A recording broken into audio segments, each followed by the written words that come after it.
Baik teman-teman, selamat datang kembali. Pada kesempatan kali ini saya akan membahas rekomendasi saham atau analisa saham harian untuk besok tanggal 14 Juli 2022. Jadi seperti biasanya saya akan bahas totalnya ada 16 saham. Untuk bagian pertama saya akan bahas 8 saham. Nanti untuk bagian kedua saya akan bahas 8 saham lainnya. Saya mulai langsung dengan yang pertama adalah untuk UNTR ya, atau United Tractors ya. Jadi hari ini UNTR naik karena ada kemungkinan ya, salah satu faktornya adalah perusahaan mengumumkan buyback ya, seperti itu ya. Tapi buybacknya memang nilainya lumayan tinggi ya, seperti itu ya. Jadi dia sentimennya mulai naik, tapi harganya itu nggak disebutkan ya, maksimum di harga berapa. Dia hanya menyebutkan kalau buybacknya, bentar ya saya lihatkan, kalau nggak salah buybacknya maksimum sampai 5 triliun kalau nggak salah nilainya seperti itu ya. Sebentar ya, sampai 5 triliun maksimumnya. Kemudian harganya nggak ditentukan maksimum berapa ya. Ini periodenya dia dimulai tanggal 13 Juli sampai dengan tanggal 12 Oktober 2002 ya, 2022 ya, seperti itu ya. Jadi 13 Juli sampai dengan 12 Oktober, sekitar 3 bulan ya, kurang lebih seperti itu ya. Jadi apakah kita boleh buy Pak Sunar? Kalau saran saya sih tetap fokusnya kepada pergerakan harga sahamnya ya.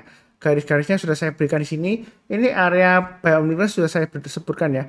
Kalau dia berhasil naik ke atas 27.700 kita boleh buy ya. Jadi terkait dari aksi korporasi buyback ya.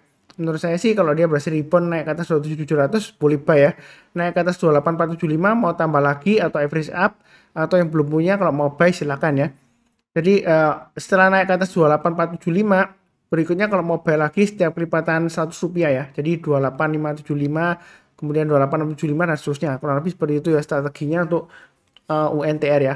Memang kalau kita lihat di sini MA20-nya cenderung mengarah ke bawah. Ini harganya sudah memotong ke atas ya. Kurang lebih seperti itu ya. Volumenya hari ini lumayan tinggi ya. Ada kemungkinan karena berita buyback tadi ya. Apakah perusahaan buyback juga hari ini? Saya nggak tahu ya. Saya belum cek beritanya ya. Seperti itu ya. Berapa dia buyback ya. Kalau misalnya hari ini dia buyback ya. Saya belum baca beritanya. Jadi kurang lebih cukup ya untuk United Tractors ya. Oke. Berikutnya untuk Adaro. Jadi Adaro buy on weakness sudah saya sarankan mulai 2.800 ke atas ya, boleh buy ya. Saya sudah sharekan juga buy dan saya. Di sini kalau yang mau buy sekarang boleh, atau tunggu sekalian breakout ke atas 3.000, boleh buy atau tambah lagi yang sudah punya, atau average up istilahnya ya. Berikutnya setiap kelipatan 50 rupiah atau 100 rupiah kalau mau tambah lagi untuk Adaro ya. Target price terdekatnya di 3.200 dan 3.400. Jadi ini garis-garisnya itu untuk trading range-nya, untuk support dan resistance terdekatnya. Kurang lebih cukup untuk Adaro. Berikutnya untuk BBS. BBS sudah saya bahas sebelumnya ya. Selama dia bertahan di atas 4.000, kalau mau buy silakan ya. Ini garis-garisnya sudah saya berikan. Sebenarnya 5.000 ini kurang lebih hampir tercapai ya hari ini ya. Hari ini hanya di 4990 ya. Jadi boleh dikatakan ya tercapai lah, kurang lebih lah seperti itu ya. Kemudian dia terkoreksi lagi. Kalau yang belum punya, apakah boleh buy Pak Sunar? Ya selama dia bertahan di atas 4.000 dia masih cukup bagus sebenarnya ya. Kalau mau buy sekarang boleh aja, buy-nya bertahap aja, pakai stop loss-nya di 4.400 ya terdekatnya ya. Kalau dia berhasil breakout ke atas 5.000, yang mau buy untuk yang buy high sell higher ya silakan buy. Target price berikutnya di 5.400 dan 5.800, atau di swing high-nya di sini di 5.750 ya. Garis saya sebelumnya di 5.800 ya, tapi di sini ada swing high-nya 5.750, itu targetnya setelah dia berhasil breakout ke atas 5.000. Buy-nya bertahap aja. Kalau misalnya masih takut-takut ya tunggu aja buy on weakness-nya di 4.000 atau 4.400. Artinya kalau dia koreksi di bawah 4.400 atau di bawah 4.000 ya kita belinya kalau sudah berhasil rebound mantul ke atas 4.000 atau ke atas 4.400 barusan kita buy ya. Nah, kurang lebih untuk BBS seperti itu. Mudah-mudahan sukses lancar ya. Berikutnya untuk Arto. Sebenarnya untuk Arto sudah sering saya sebutkan ya. Sering kali kalau turun banyak 9.000, nggak lama lagi naik lagi 9.000, di atas 9.000 ya. Nah ini kesempatan sebenarnya kalau yang mau buy silakan, tapi buy-nya bertambah aja. Memang ya ini dia kecenderungan konsolidasi sideways-nya di bawah. Jadi kita jangan terlalu banyak. Karena sering kali kalau sudah 9.000 ke atas dia bisa balik lagi ya. Kalau misalnya Anda mau tunggu buy on weakness di bawah ya tunggu aja di 7.600 atau 8.000 ya. Artinya kalau dia koreksi di bawah 7.600 atau di bawah 8.000 ya, kemudian dia berhasil rebound mantul ke atas 8.000, atau kalau di bawahnya 8.000 ya berarti rebound atau mantul ke atas 7.600 ya, seperti ini ya. Kita boleh buy seperti itu ya, buy-nya bertahap aja. Nanti setiap kelipatan Rp50 atau Rp100 kita boleh tambah lagi atau average up. Mau buy sekarang boleh aja. Apakah nanti bakalan turun lagi Pak Sunar seperti ini, dia lama sideways kemudian turun ya, kalau takut ya tunggu aja di bawah atau sekalian buy high sell higher ya. Kalau kita perhatikan di sini kan resistennya hanya di 9925 ya. Jadi kalau dia berhasil breakout ke atas 9925 ya nggak mau terjebak di sideways ini, kalau mau tipe yang trader breakout ya, jadi buy high sell higher, silakan buy ya, naik ke atas 9925. Berikutnya setiap kelipatan Rp50 atau Rp100 ya. Kalau mau tambah lagi atau average up target price-nya di 11.650. Memang kecenderungan masih sideways di jalur downtrend-nya ya. Jadi jangan terlalu agresif, jangan terlalu banyak-banyak ya, kurang lebih seperti itu. Berikutnya untuk Boga, Boga sudah saya sebutkan ya. Memang saya sebutkan 1350 ke atas boleh buy. Ternyata hari ini nyampe ke atas kemudian turun ekornya panjang Pak Sunar. Apakah ini bakalan gagal turun ke bawah? Sudah saya sebutkan juga ya, memang resikonya untuk Boga ini dia cukup tinggi ya, seperti itu ya. Kalau misalnya sudah buy ya jangan lupa pasang trailing stopnya seperti itu ya. Harusnya sih sudah lumayan aman. Kalau misalnya masih punya, pasang aja stop lossnya di 1295 maksimumnya, kurang lebih seperti itu ya. Jadi untuk Boga ini kalau mau buy tetap tunggu naik lagi ke atas 1350 yang belum punya ya. Walaupun sebelumnya ini kan gagal Pak Sunar, pasti nanti turun lagi belum tentu ya. Jadi belum pasti, tapi belum pasti naik juga. Tapi yang penting di sini adalah kalau sudah berhasil naik ke atas 1350, kalau kita lihat dari sebelumnya ya, itu dia lumayan aman ya. Paling nggak dia target price-nya bisa ke 1405 sampai 1420-an. Memang di sini arahnya masih mengarah ke bawah MA20-nya ya.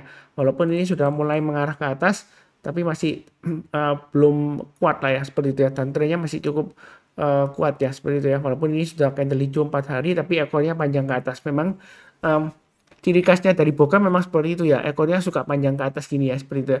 Walaupun kalau kita perhatikan sini ya, dia naik, ekornya ini lumayan panjang ya, seperti itu ya. Jadi jangan heran ya, kita buy on weakness saja. Kalau mau lebih amannya tunggu 1350 ke atas ya, seperti itu ya. Kalau mau buy sekarang boleh aja, tapi kalau saya sarankan jangan lupa pasang stop lossnya di 1295. Itu untuk Boga ya. Kurang lebih cukup. Berikutnya untuk NATO sudah saya sebutkan juga ya di analisa saham harian atau rekomendasi saham harian sebelumnya. Jadi ini sudah berhasil breakout, target price dekatnya di 620. Itu untuk NATO ya. Kalau mau buy sekarang boleh nggak Mas Sunar? Ya bahwasanya dia selama berada di bawahnya 695 masih cukup kuat downtrendnya, seperti itu ya. Paling tidak saya sarankan sebelumnya tunggu kalau dia berhasil naik ke atas 620 ya, kalau kita mau buy ya. Memang sebelumnya kalau kita lihat di sini dia sideways-nya di area 565 sampai dengan 620 ya. Kalau mau buy sekarang berarti pasang stop loss-nya di 565 ya. Kurang lebih seperti itu strateginya. Target price tekannya 620. Kalau mau tunggu di atas ya 620 ke atas kita boleh buy. Target price-nya di 665, kemudian berikutnya 695. Memang ini downtrend-nya masih cukup kuat, walaupun hari ini dia berhasil breakout ya, rebound ya. Seperti itu ya, breakout ke atasnya ini ya. Ini high-nya sebelumnya kan di 585 ya, dia berhasil ditutup di atas 585. Jadi apakah masih ada peluang untuk NATO? Masih ada harapan ya, tapi baiknya jangan terlalu banyak karena ini downtrend-nya masih cukup kuat lah ya. Kurang lebih seperti itu. Berikutnya ITMG ini target price-nya 33850 sudah tercapai ya. Bahwasanya untuk ITMG ya, selama dia bertahan di atasnya 32200 itu masih ada kemungkinan untuk breakout naik lagi ke atas 37.000 ke atas masih bisa ya. Target price berikutnya di 37.500 dan dia bisa aja sampai 43.000 ya, seperti itu ya. Nah 43.000 kita dapat dari mana? Kalau kita lihat dari monthly chartnya ya, ini 43.000 mundur ke belakang ya, di masa kejayaannya dulu sekitar 2012 sampai dengan 2013 ya, seperti itu ya. Apakah dia berhasil naik lagi ke atas 43.000? Sejauh ini memang uptrend-nya masih cukup kuat ya. Jadi potensialnya untuk ITMG masih cukup bagus. Hanya saja tapi jangan kaget ya. Kadang-kadang kita perhatikan ya, ini bisa aja turun lagi koreksi sampai 29.000 bisa aja. Intinya selama dia bertahan di atasnya 29.000 masih cukup bagus.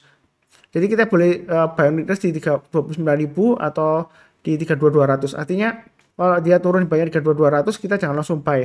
Kita boleh tunggu di 29.000 ya, seperti itu ya. Artinya kalau sudah berhasil rebound atau mantul ke atas 29.000 atau nanti 32.200 ke atas kita boleh buy ya, seperti ini sebelumnya ya. Memang kadang-kadang jarang kaget. Setelah buy besoknya koreksi Pak Sunar. Setelah itu minggu depannya dia naik lagi ya. Ya kurang lebih memang seperti itu. Kalau kita 32.200 ke atas buy ya, stop loss-nya pasang di 30.500. Fluktuasinya memang cukup tinggi ya. Tapi di sini harapannya untuk naik lagi masih cukup bagus untuk ITMG ya, seperti itu ya. Jadi kita jangan terlalu agresif tapi jangan terlalu takut-takut juga ya. Kalau mau trading ya silakan seperti itu ya. Kurang lebih cukup. Berikutnya BP memang sudah saya sebutkan ya, area buy on weakness-nya di 106. Jadi yang ikutin channel saya harusnya sudah buy 118 ke atas, buy 130 ke atas, buy. Nah saat ini dia akan menguji resistennya sekitar 150 sampai dengan 153. Target price berikutnya di 180. Kalau kita lihat di sini, ini ada rounding bottom, ketinggiannya atau kedalamannya di sini. Kalau kita plotkan ke atas, itu target price berikutnya. Jadi target price berikutnya di 180. Uptrend-nya sejauh ini masih cukup bagus ya. Ini garis biru ini MA20-nya. Harganya masih di atasnya MA20-nya. Jadi mau buy boleh aja, tapi jangan terlalu agresif ya, seperti itu ya. Ya nyantai aja ya, seperti itu ya. Kenapa Pak Sultan nggak perlu agresif ya? Kalau kita lihat sih, candle-nya waktu dia naik, dia bodinya kecil-kecil gitu ya, volumenya juga masih cenderung sedikit ya, seperti itu ya, walaupun ini terakhir lumayan naik ya hari ini ya. Ya bertahap aja. Memang kalau dilihat dari foreign flow-nya ini pembelian net asing sudah mulai naik ya. Kurang lebih sih seperti itu ya untuk BP ya. Ini bagian pertama, nanti bersambung ke bagian kedua ya untuk 8 saham yang lainnya. Jangan lupa yang belum subscribe silahkan subscribe, kemudian nyalakan lonceng notifikasinya ya. Jadi kalau ada video baru, supaya nggak ketinggalan. Seperti biasanya saya doakan selalu semuanya selalu sehat, damai dan sejahtera selalu. Amin. Terima kasih banyak. Sekian.